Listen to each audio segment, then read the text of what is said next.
I don't even know if I'll say welcome. I didn't have this on my bingo card when I started in the NHL, that I would be interviewing you, and you would still be playing. We kind of messed around. I was like, who would have lasted longer? And I mean, I thought I was going to beat you, but what a great career you've had so far. And I mean, you're coming back from injury now. But how, I asked this question, I had this question asked to me, is coming into the league when we came in on that Sharks team that was stacked years ago, like, how was that for you? Like, how did you establish yourself and kind of make a name for yourself? Because you did when I first met you and you came in from Worcester. Like, how was that experience coming into a team that was so stacked with those years you were at the Sharks to begin with? Yeah, I remember the first 5-6 games I got called up, it was just don't be seen. Just don't be noticed, don't be seen, go out, play your 5-6 minutes, try to help the team, don't mess up, because the team was so good. They were winning every night. Although we were winning in Worcester, we had a good team, and I was playing well. The guys that got called up and down, myself, you, Ginner, were playing good hockey in the American League. But the first little bit, I was playing on the fourth line, so it was just don't be seen and noticed. And then the call-up continued into March, and I got moved up a line onto the third line and took on a bigger role. And you know, I had a decent playoff run. I remember 4 goals. A couple goals, yeah. I played with Jumbo Game 4 against Chicago, and then that kind of snowballed into the next year where I had more of a role. You know, they started me with Ryan Clough, and him and I had a great chemistry. I owe a lot to Chloe, and just kind of built off of the start to that year. I scored the first game. We were overseas in Sweden, and that gave me some confidence. And That was a great experience. That was a lot of fun, that trip, yeah. Seeing Ken Huskins asleep in the room before the game. He was. But you talked about, like, Chloe, and I always kind of say, like, I felt like we couldn't have been in a better situation veteran-wise in the league. Like, to guys, like, who are the guys that helped you, like, achieve that success early on in your career? Obviously, you got the Jumbo and the Patties and Ryan Clough and Dan Boyle and Rob Blake my first year, but other guys that kind of went under the radar, Scotty Nickel, Manny Malhotra, Torrey Mitchell. He was kind of younger, and you and I were able to hang out with him a little bit. Guys like that, Nabby as a goalie my first year, Danny Heatley. I mean, there's so many guys that I try to pick one thing up from all those guys, and help me in my career. And they definitely wouldn't be playing right now if I didn't have those guys kind of help me out along the way. I just remembered, like, how fun it was, that run we were on when we came into the league. And remember that first year we were all staying in the hotel with who else was there? We had the goalie there too, Jamie Lindbach. McGinn. We had Ginner, me, you, Ginner. Yeah. And, like, how great was that being that young? And now that you look back on your career, you still have some years left for sure. But looking back at that start, like, do you ever, like, just be like, wow, like, how far we've come, and still being in San Jose? Yeah, I reminisce. There's days where memories, float back in my mind, and I think of those games we played in those playoff series. We beat Colorado when Seto scored in overtime in Game 2, and Pav scored in overtime, or Dougie Murray scored in overtime. One of the two. No, I think it was Pav's. Dougie Murray shot it, and Pav scored. And those goals are still in my mind. We thought Dougie scored the goal the way he selling. Yes, exactly.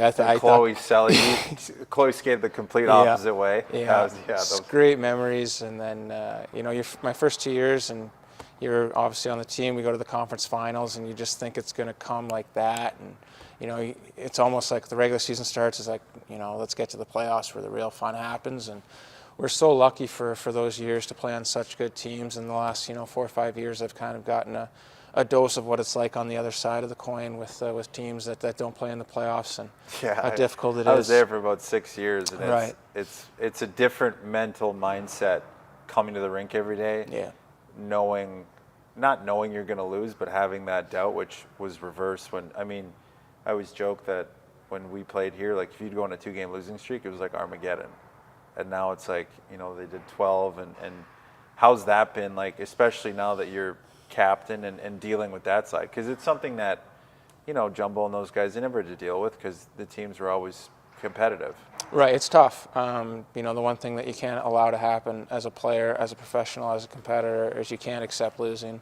And we haven't. This team definitely has not. Guys are very frustrated. Guys are upset. They still come to the rink and they work hard. No one's accepting us going through these skids And that's the main thing that we want to hang our hat on at the end of the year, is that we compete every night. We don't accept the loss. We're, pissed off about it. We try to improve. We're obviously in a tough spot. We've won 10 games of our first 45, and playoffs are probably not going to happen for us here. So as players, we can all continue to improve in our game in a certain type of way. As a leader, I can improve helping out young players. They're all going to play new situations that they're probably never played before at this level. And for me, being injured, I learned how to listen more. When you're not involved in it, guys will come and they'll speak their mind and tell you their problems. So I've tried to do as good of a job as I possibly can in listening to them and helping out with what I know and giving them little tips possibly, but trying to get back in the lineup here. I'm trying to establish myself the rest of the year, play good hockey, help the team, and try and win some games. You're named the captain. You've been here your whole career, which is rare for a lot of guys to play their whole career so far in San Jose, and you get named captain. What's that meant for you as a player, all the blood, sweat, and tears you put into this team, to kind of have that opportunity, and then now learning as you go what it's like being a captain on a good team and a team that's, struggling to get wins? Well, it was humbling, first of all. A line of tremendous captains that I've played for: Rob Blake, Patty Marleau, Joe Thornton, Joe Pavelski. So sitting back when it happened, I was very humbled and honored. San Jose drafted me, so this organization means everything to me. I want to represent this organization as well as I possibly can. But yes, being a leader, I knew I wasn't going to change who I am. I'm not. If I walked in that dressing room and was the loudest guy, the most vocal guy, everyone would see right through it. That's not who I am. They know who I am. Yeah. I'm going to continue to be myself. I lead with my work ethic, how I show up every day and try to be a professional, try to do the right things on the ice. That's what I try to do every single day. I know there's always eyes. When you're an older player, when you're a guy that wears a letter, when you're a leader, there's so many eyeballs on you, and every little thing that you do has to be done the proper way so that these younger players see it and they can follow it.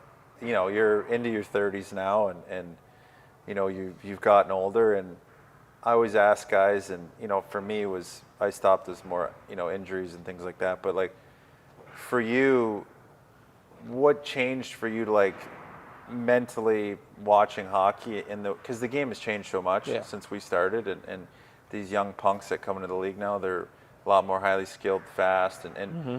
What have you learned from this new league that has allowed you to stay and still be? Listen, you've gotten better like a fine wine. Mm-hmm. I think you've gotten better as your career's gone on, and even these last few years, even though there's some injuries and the team hasn't been great, I think your game is at a different level. What have you learned from back then that you've taken into this new NHL, and also watching these kids? How do you keep up with them?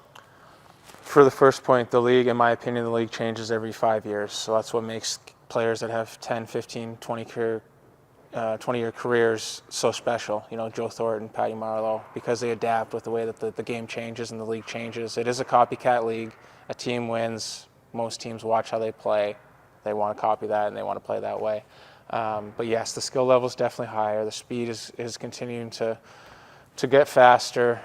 I think for me, I continue to try and play an honest game of hockey. I try and check hard. I try and kill penalties. I try and win faceoffs. I try and help our team win in different areas. I'm not the most skilled player in the world. I think I can score still. I can still beat goalies. Got a mean backhand toe though. And Sometimes, you but seeing some of these kids now with their skill level is crazy. So I definitely can't match up with that. But I found, I watch Joe Pavelski on an almost nightly basis, and he's a guy that isn't the fastest, isn't the most skilled, but he finds a way to do it year after year after year by using his head and putting himself in the right areas on the ice. And he's a piece of trash. Just so good. It's unbelievable. Every time I watch him, I'm like, I can't swear. I'm just F off, Joe. He should so continue to play and play and play. Wish he was still with us, but he is a great player, and he's someone that I follow just to see how he does it.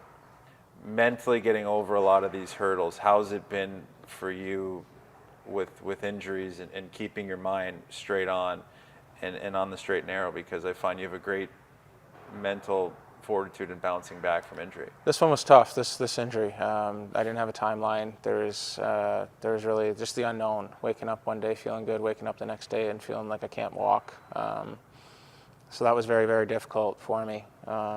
But at the same time, I love this game so much that I was willing to try so many different things to try and get back to be healthy. The Sharks have been tremendous all the way from Jersey, Razor, just reaching out and finding people that can help with this. And thankfully I got over the hump and I'm back to playing hockey. So difficult couple months. I was down for a lot of those days, but having my son was nice. Got to spend time with him, and I was still able to be around the guys. And even though we're going through tough times, guys are positive with me and helped me a lot through it. So I have a lot of people to thank once I get back to playing here. Certainly, Jumbo kicking around the room every day too helps. He puts a smile on the face still. He's always got something funny to say, and when you're having a tough day, he's a guy that is fun to have around. Oh, I know.